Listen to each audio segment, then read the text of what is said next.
할렐루야. 오늘 함께 은혜 받으실 말씀 마태복음 6장 9절로 13절까지 말씀을 제가 봉독하겠습니다. 그러므로 너희는 이렇게 기도하라. 하늘에 계신 우리 아버지여, 이름이 거룩히 여김을 받으시오며 나라가 임하시오며 뜻이 하늘에서 이루어진 것 같이 땅에서도 이루어지이다. 오늘 우리에게 일용할 양식을 주시옵고 우리가 우리에게 죄 지은 자를 사하여 준 것 같이 우리 죄를 사하여 주시옵고 우리를 시험에 들게 하지 마시옵고 다만 악에서 구하시옵소서. 나라와 권세와 영광이 아버지께 영원히 있사옵나이다. 아멘. 저희들은 너희는 이렇게 기도하라고 하신 예수님께서 가르쳐 주신 기도의 모범 주기도문에 대하여서 몇 주 계속하여 살펴보고 있습니다. 오늘은 아버지의 뜻이 땅에서도 이루어지이다 하는 제목으로 은혜를 받고자 합니다. 최근 우리나라는 코로나 예방을 위한 백신을 이렇게 접종을 하고 있습니다. 이 백신의 접종률이 높아지면 마스크를 벗고 일상생활로 돌아갈 수 있을 것이라는 기대감 때문에 더욱 많은 후유증이 있음에도 불구하고 많은 사람들이 이에 동참하고 있어요. 저는 이 코로나 백신과 관련된 여러 가지 뉴스를 접하면서 우리 인생에도 수많은 염려 바이러스가 침공해와서 우리에게 기쁨을 빼앗아가고 하나님과 멀어지게 만드는 이런 공격을 받고 있을 때 이 모든 염려의 바이러스로부터 우리를 구원할 백신이 있으니 그것은 기도의 백신이다. 늘 하나님 앞에 기도하는 자는 염려 바이러스가 찾아온다 할지라도 힘을 잃어버리고 떠나가게 될 줄로 믿습니다. 예수님께서는 산상수훈을 통하여 기도에 대한 많은 가르침을 주셨습니다. 가장 대표적인 것이 마태복음 7장 7절로 8절 말씀일 것입니다. 구하라, 그리하면 너희에게 주실 것이요. 찾으라, 그리하면 찾아낼 것이요. 문을 두드리라, 그리하면 열릴 것이다. 구하라, 찾으라, 문을 두드리라는 것을 너무 분리해서 생각하실 필요가 없어요. 이 말씀은 응답이 올 때까지, 하나님의 응답의 그 때가 올 때까지 구하고 찾고 두드리는, 포기하지 않는 뜨거운 기도를 주께 올려드리라고 하시는 말씀입니다. 이와 같이 우리가 포기하지 않고 구하고 찾고 문을 두드리면 구하는 자마다 받게 될 것이요, 찾는 이마다 찾게 될 것이고 문을 두드리는 이에게 열려지게 될 것이라고 말씀하셨습니다. 이어서 예수님께서 계속 말씀하시기를 이런 비유를 드셨죠. 너희 중에 누가 아들이 떡을 달라 하는데 돌을 줄 자가 있겠느냐? 생선을 달라 하는데 뱀을 줄 사람이 있겠느냐? 너희가 악할지라도 자식들에게는 좋은 것을 주지 않느냐? 하물며 하늘에 계신 너희 아버지께서 구하는 자에게 좋은 것을 주지 않으시겠느냐? 그렇게 말씀하셨어요. 예수님께서 너희는 이렇게 기도하라고 말씀하실 때 우리의 기도 대상이 누구라고 말씀하셨습니까? 하늘에 계신 전능하신 하나님, 그리고 구하는 자에게 좋은 것을 주시는 사랑의 하나님께 기도한다고 말씀하셨어요. 하나님 우리 아버지십니다. 구하는 자에게 좋은 것을 주시는 아버지십니다. 육신의 아버지도 우리가 구할 때 좋은 것을 주시는데 하물며 하늘에 계신 하나님, 전능하신 하나님께서, 우리를 사랑하시는 하나님께서 구하는 자에게 좋은 것을 주지 않으시겠느냐 약속하셨으니 오늘 내가 지금 당하고 있는 어려움이 아무리 크고 무겁다 할지라도 주께 구하면, 주께 찾으면, 주님 앞에 문을 두드리면 반드시 얻게 되고 찾게 되고 열려지는 기적의 역사가 나타나게 될 줄로 믿습니다. 예수님께서 기도의 내용에 대해서 말씀하셨죠. 나의 소원과 나의 필요를 먼저 구하는 것이 아니라 하나님의 이름이 그렇게 여김을 받으시옵소서. 하나님의 나라가 내게 임하게 하여 주시옵소서. 그렇게 기도하셨고, 오늘은 아버지의 뜻이 하늘에서와 같이 땅에서도 내게도 내 가정에도 이루어지기를 기도하라고 예수님께서 그렇게 말씀하셨어요. 그렇습니다. 우리를 향하신 하나님의 뜻이 있습니다. 우주 만물을 만드신 하나님의 뜻이 있습니다. 하나님의 형상을 따라 인간을 지으신 하나님의 목적과 뜻이 계셨습니다. 어떤 물건을 만들 때 만드는 목적이 있습니다. 용도가 있습니다. 그 물건이 그 만든 용도에 따라 쓰임받게 된다면 가장 적합하게 쓰여지게 되고 제대로 쓰임을 받게 되어질 것입니다. 우리 인생도 마찬가지입니다. 우리를 만드신 분이 하나님이십니다. 내 마음대로 내 뜻대로 사는 것이 아니라 나를 창조하시고 나를 향하신 하나님의 뜻을 가지신 그분의 뜻대로 쓰임받게 되어질 때에 우리는 가장 행복한 삶을 살아갈 수 있게 되어지는 것입니다. 아담과 하와가 하나님께서 따먹지 말라고 한 선악과 열매를 따먹는 범죄한 그 이후에 이 세상에는 죄가 들어오게 되어졌습니다.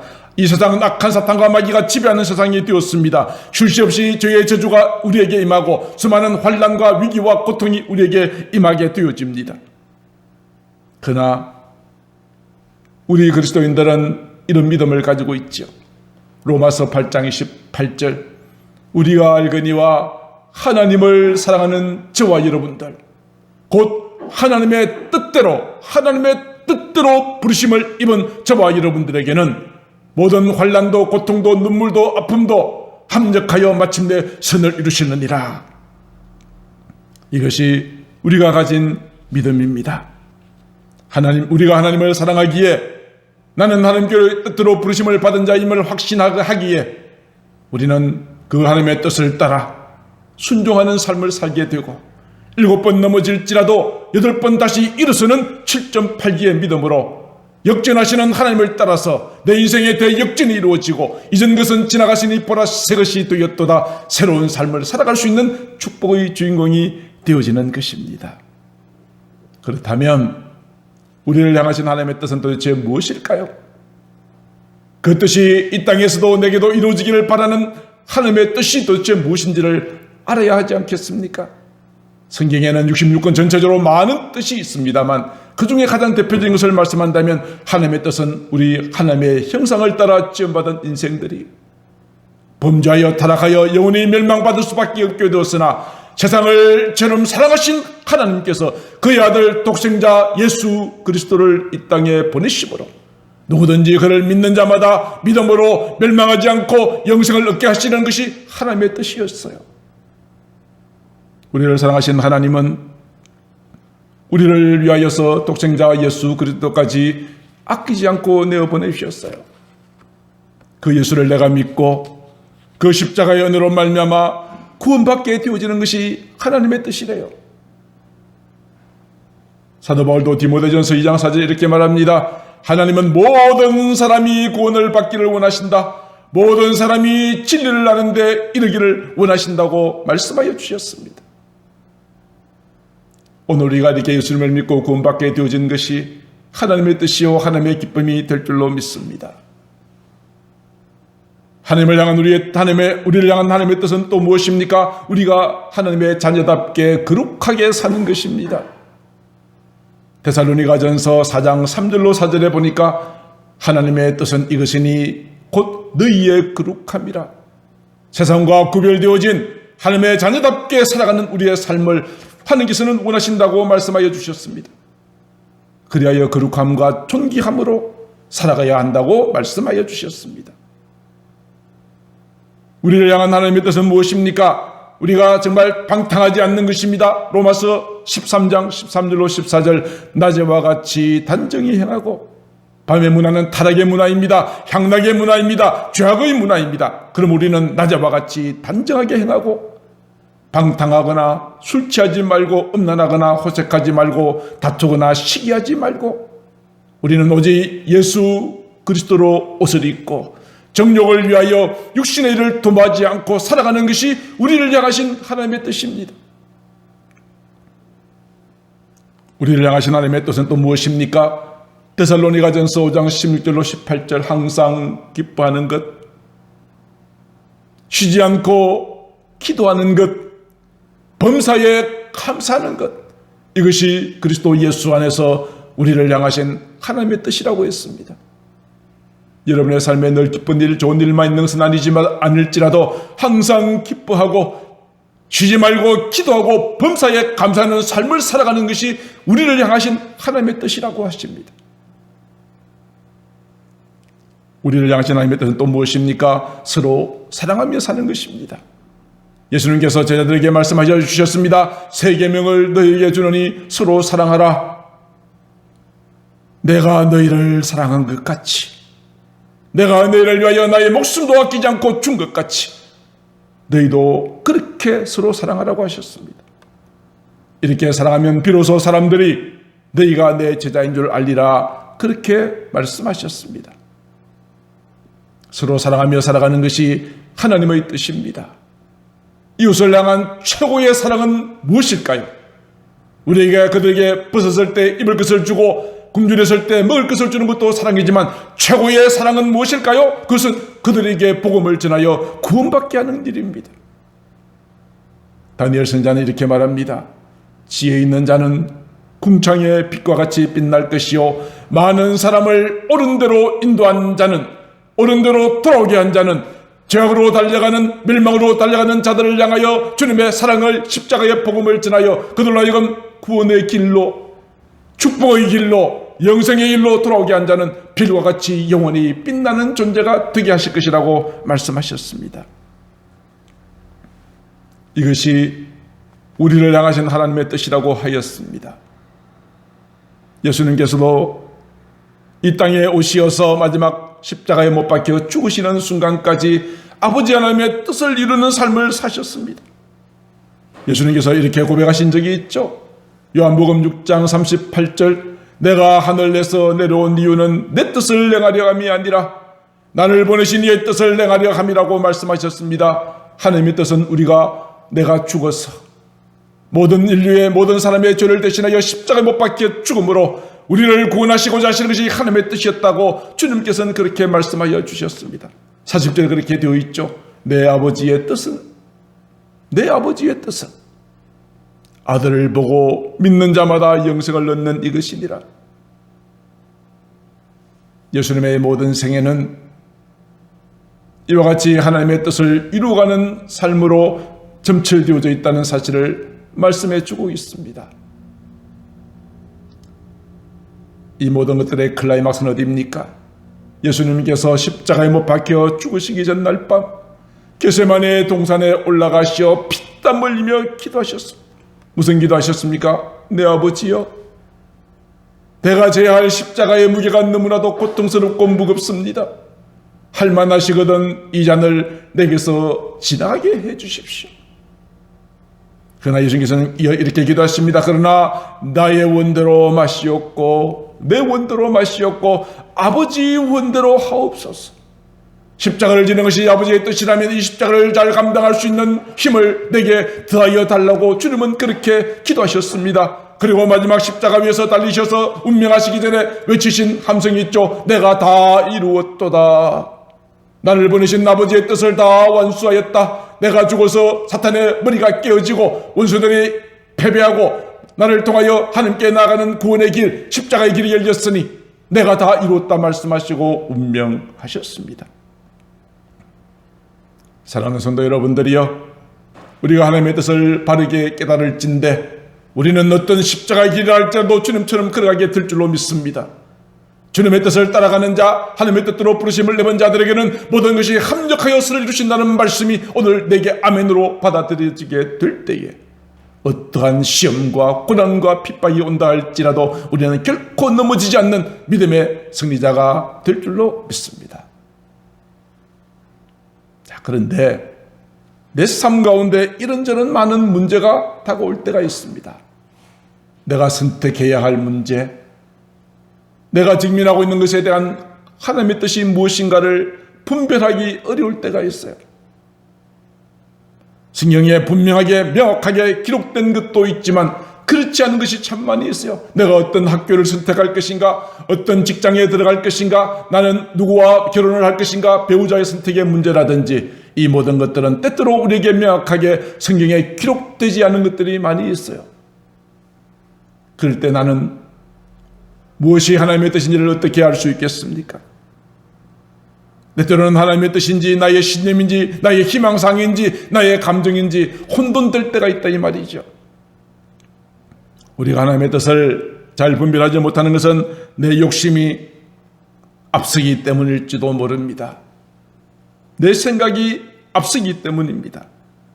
그것 때문에 하나님의 말씀을 잘 들으려 하지 않죠. 그러다 보니 하나님 앞에 기도하는 자리에 나가지 못하는 것이고 한두 번 기도하다가 쉽게 포기해버리는 것이죠. 아버지의 뜻을 어떻게 하면 잘 분별할 수 있을까요?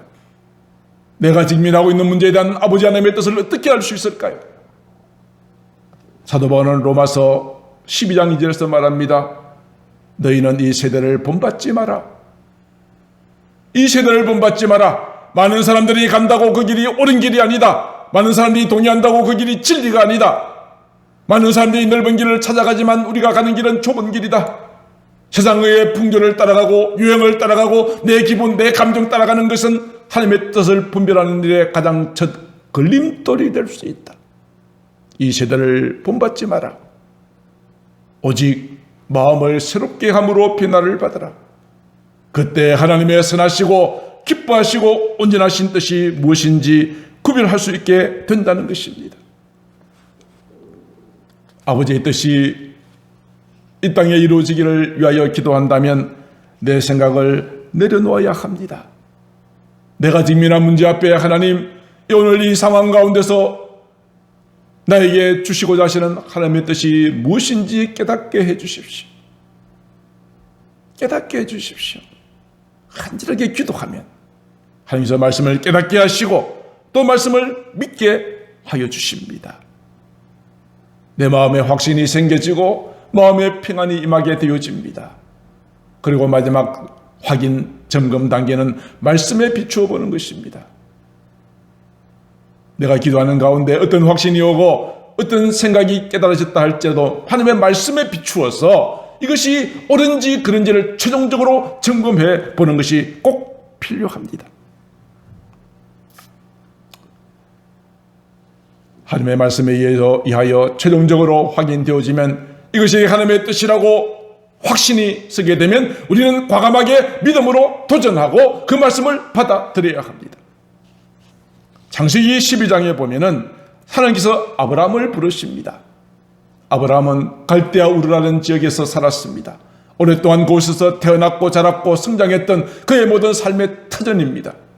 그러나 그 갈대아 우르는 우상 숭배하는 일이 굉장히 많았던 지역이었습니다. 하나님께서는 아브라함을 불러내십니다. 아브라함이 그 우상 숭배의 땅에서 사는 것이 하나님의 뜻이 아니셨기 때문입니다. 그래서 아브라함에게 말씀하십니다. 아브라함아, 너는 너의 고향, 친척, 아버지 집을 떠나라. 쉬운 일이 아닙니다. 내가 살던 삶의 터전을 다 버리고 떠나간다는 것은 정말 어려운 일입니다. 그리고 떠나라고 하시고 난 다음에 내가 네게 보여줄 땅으로 가라고 하셨는데 도대체 가는 곳이 어딘지, 도대체 내가 사는 것보다 더 좋은지 나쁜지 아무것도 아브라함에게 보여준 것이 없었습니다. 아브라함이 하나님의 그 말씀을 따라 순종한다는 것은 쉬운 일이 아닙니다. 안락함을 포기하고 익숙함을 버리고 살았던 모든 삶의 터전을 버린다는 것은 결코 쉬운 일이 아니었죠. 하나님께서는 아브라함이 우상의 도시에 머무는 것이 하나님의 뜻이 아니라고 말씀하시고 하나님께서 보여줄 땅에서 하나님의 나라가 새롭게 세워질 것을 하나님은 원하셨습니다. 아브라함에게 이런 약속을 하셨죠. 내가 너로 큰 민족을 이루고 네게 복을 주어 내 이름을 창대하게 하리라. 너는 복이 될지라. 아브라함 하나님의 약속의 말씀을 믿었습니다. 고향을 떠납니다. 친척을 떠납니다. 아버지 집을 떠납니다. 그리고 미지의 세계로 하나님께서 주신 말씀을 따라 믿음으로 도전해 나갑니다. 믿음의 도전입니다. 사랑하는 성도 여러분, 오늘 많은 성도들이 이런 믿음의 도전의식이 부족합니다. 현실에 안주하고 싶어 합니다. 좋은 게 좋다고 그렇게 살아갑니다. 세상과 많이 짝하며 세속화되어져 버려서 내 믿음의 상태가 어떤지를 알지 못하며 살아갈 때가 참 많이 있습니다.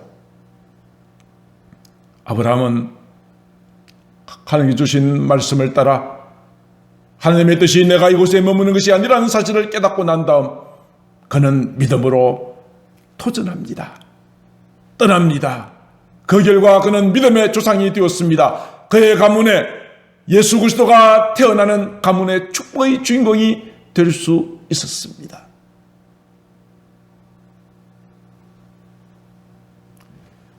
애굽에서 종살이하고 있던 이스라엘 민족들, 하나님께서는 하나님의 백성이 아브라함의 자손들이 애굽 땅에 종살이하면서 애굽의 우상을 섬기며 사는 것이 하나님의 뜻이 아니셨습니다. 때가 되어 하나님께서 모세를 통하여서 이스라엘 민족을 해방시키시고 가라 저 가나안 땅으로, 아담에게 약속하셨던 적과 꿀이라는 가나안 땅으로 가라고 하나님께서는 말씀하셨습니다. 애굽에서 종살이하다가 나왔던 이스라엘 민족들은 하나님께서 주셨던 이 말씀을 온전히 신뢰하지 못했습니다. 눈앞에 보이는 광활한 광야, 때로는 목마름, 때로는 적들, 한 곳에 정착되지 못하고 방황해야 되는 이 광야를 보면서 이스라엘 민족은 불평하며 원망하였습니다. 그 결과 이스라엘 민족들은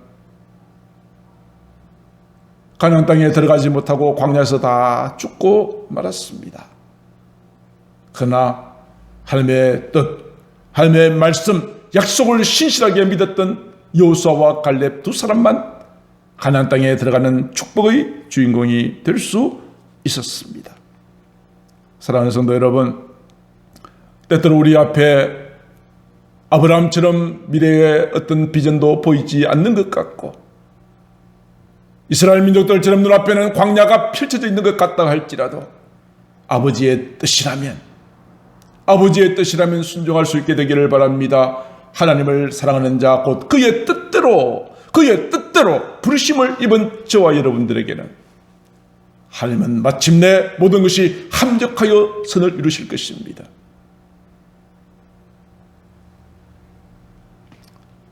이제 마지막으로 우리가 하나님의 뜻을 알고 잘 분별하였다면 우리는 그 아버지의 뜻이 이루어지기를 기도해야 한다고 말씀하십니다. 아버지 뜻이 어디에서 이루어지기를 기도하라 하셨습니까? 하늘에서 이룬 것 같이 땅에서도 이루어지이다. 땅에서 이루어지도록 기도하라고 그랬습니다. 하나님의 관심은 땅에 있습니다. 이 땅에 사는 모든 당신의 거룩한 백성들에게 있습니다. 우리가 함께 모여 예배하는 이 장소, 이 시간에만 관심이 있으신 것이 아닙니다. 하나님의 관심은 여섯 동안 내가 사는 모든 가정과 직장과 사업장, 학교, 이 모든 삶의 현장에 관심이 있으십니다. 교회라고 하는 이 공간 안에만 관심이 있으신 것이 아니라 우리의 모든 삶에 터지는 세상을 향하여 하나님께서는 관심이 있으십니다. 예수님께서 마지막 제자들에게 이렇게 말씀하셨죠. 하늘과 땅의 모든 권세가 내게 있다. 하늘과 땅의 모든 권세를 내가 너에게 주노라. 그러므로 너희는 가라. 모든 민족으로 제자를 삼으라. 모든 민족을 향한 하나님의 거룩한 뜻이 이루어지기를 원하시는 것이 예수님의 마지막 지상명령이었습니다. 모든 민족에게 가라. 하늘과 땅의 모든 것을 내가 너에게 주겠다. 성령의 은혜를 주면은 이 성령의 은혜를 가지고 땅끝까지 복음에 증인된 삶을 살라고 하신 것이 주님의 말씀이셨습니다. 마가복음 16장 15절에도 말씀하십니다. 너희는 온 천하에 다니며 만민에게 복음을 전파하라. 하나님의 관심은 땅에 있습니다. 이 땅에 사는 하나님의 거룩한 백성들에게 있는 것입니다. 오늘 우리가 이 귀한 사명을 받아서 이 땅에서 아버지의 뜻이 이루어지기를 위하여 쓰임받는 도구로 우리를 부르셨습니다. 그래서 예수님께서는 사도행전 1장 8절 오직 성령이 너에게 임하시면 너희가 권능을 받게 되고 예루살렘과 온 유대와 사마리아와 땅끝까지 이르러 내 증인이 되리라고 말씀하여 주셨습니다. 사랑하는 성도 여러분, 이제 우리는 이 땅에 살게 하신 하나님의 뜻이 무엇인지를 알아야 합니다. 왜 하나님께서 우리를 이 땅에 살게 두셨을까요? 이 땅에서 우리가 이루어야 될 하나님의 뜻이 있기 때문입니다. 그 뜻을 이루기까지 우리는 믿음으로 살아가야 한다는 것을 말씀하여 주고 계십니다. 예수님께서도 동일한 말씀을 하셨습니다. 나의 양식은 나를 보내신 이의 뜻을 행하는 것이다. 그 일을 온전히 이루는 것이라고 하였습니다. 예수님께서 이 땅에 내려오셔서 이 땅에서 아버지의 뜻, 나를 보내신 이의 뜻을 행하고 온전히 이루는 것이 주님께서 이 땅에 오신 목적이라고 말씀하셨습니다. 사랑하는 성도 여러분, 이제 우리는 이 땅에 살아가는 우리 그리스도인들의 올바른 정체성을 가져야 합니다. 예수님께서 산상설교 가운데 이렇게 말씀하셨죠. 너희는 세상의 소금이래요. 그냥 소금이 아닙니다. 세상 속에서 소금의 사명을 감당하라고 말씀하셨습니다. 세상을 썩지 않게 만들고 세상을 맛깔지게 만드는 소금의 사명을 감당하라고 하셨습니다. 소금의 사명을 감당한 무대가 어디라고요? 세상입니다. 타락한 세상의 풍조를 따라가는 것이 아니라 세상을 썩지 않게 만드는 세상 속에서 소금이요 세상 속에서 빛의 사명을 감당하라는 것입니다. 우리의 삶의 무대는 세상입니다. 세상입니다. 여러분들이 일상생활 가운데 보내는 가정이요 학교요 직장이요 사업장입니다. 그 속에서 소금의 사명을 빛의 사명을 감당하라고 하십니다. 그리고 마태복음 5장 16절에 이렇게 말씀하시죠. 세상 속에서 우리의 빛이 사람들에게 비추게 하여. 우리의 빛을 비추는 방법이 무엇이라고요? 너희 착한 행실을 보고 하늘에 계신 너희 아버지께 영광을 돌리게 하라고 말씀하셨습니다.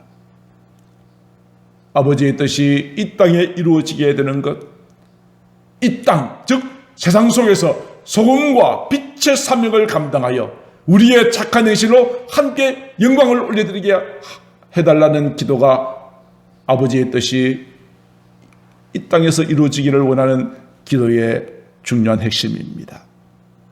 사랑하는 성도 여러분, 이제 우리가 이 땅에 살아가면서 하나님의 자녀답게 사십시다. 세상 속에서 소금과 빛의 사명을 감당하며 살아가십시다. 거룩한 성도의 삶으로 살아가십시다. 그리하여 많은 사람들을 하나님 앞으로 인도해 내시는 그의 아들을 이 땅에 보내시기까지 반드시 구원하시기를 원하셨던 하나님의 뜻을 이루어 나가는 삶을 살아가는 그런 거룩한 도구가 되십시다. 이것이 아버지의 뜻이 임하게 해달라고 이루어지게 해달라고 기도하는 자의 올바른 모습일 것입니다. 이제 우리 요한일서 5장 14절 말씀을 같이 읽고 말씀을 마무리할까 합니다. 한 목소리를 같이 읽으시겠습니다.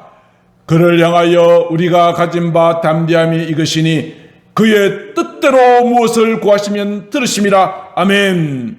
그의 뜻대로 구하실 모든 기도 제목들마다 응답하신다고 했습니다. 그분의 뜻을 알고 그분의 뜻을 잘 분별하고 그분의 뜻대로 살아가고 그분의 뜻대로 기도하면 그의 뜻대로 무엇이든지 구하면 들으신다. 오늘 여러분의 모든 기도가 놀랍게 응답받는 축복이 있게 되기를 바랍니다. 말씀을 마치고자 합니다. 사랑하는 성도 여러분, 이 시간 여러분도 한 분 한 분을 향한 하나님의 뜻이 있음을 분명하게 믿으시기를 바랍니다. 나를 향한 하나님의 뜻이 무엇인가? 내가 직면한 모든 상황 가운데 어떻게 하는 것이 하나님의 뜻인가를 잘 분별하실 수 있게 되기를 바랍니다. 그리고 그 하나님의 뜻을 이 땅에서 이루어가는 삶을 살아갈 수 있게 되기를 바랍니다. 하나님의 뜻이 여러분의 심령과 여러분의 가정과 여러분의 직장과 여러분이 하는 모든 일들을 위해, 그리고 주의 몸된 교회 위에 하나님의 뜻이 이 나라와 이 민족 위에 임하게 되어지는 놀라운 은혜가 있기를 우리 주 예수님의 이름으로 축복합니다. 기도하겠습니다. 사랑하는 하나님 아버지, 우리가 이 세상 살아가면서 내 뜻이, 내 계획이 이루어지기에만 관심이 많았더랬습니다. 하나님의 뜻이 무엇인지에 대한 관심 없었더랬습니다. 그러나 오늘 말씀을 통하여 깨달았습니다. 우리를 향하신 하나님의 뜻이 있고, 우리가 그 뜻을 분명히 잘 깨닫고 분별하여 그 뜻을 이루기 위한 삶을 살아간다면, 그리고 그 뜻대로 무엇이든지 구하면 응답하시겠다고 말씀하여 주셨습니다. 하나님 아버지, 이 땅의 모든 어둠의 악한 세력들이 떠나가게 하시고 하나님의 뜻이 이루어지는 거룩한 나라, 이 대한민국 되어줄 수 있도록 축복하여 주시옵소서. 하나님의 뜻을 이루어 나가는 거룩한 가정, 성도, 교회가 되게 하여 주옵소서. 아버지 하나님, 오늘도 주께서 주시는 이 귀한 말씀을 잘 깨달아서 아버지 하나님의 뜻이 오늘 또 이곳에 임하게 되어지기를 간절히 소망하옵고, 사랑이 많으신 우리 구주 예수님 이름으로 기도드리옵나이다. 아멘.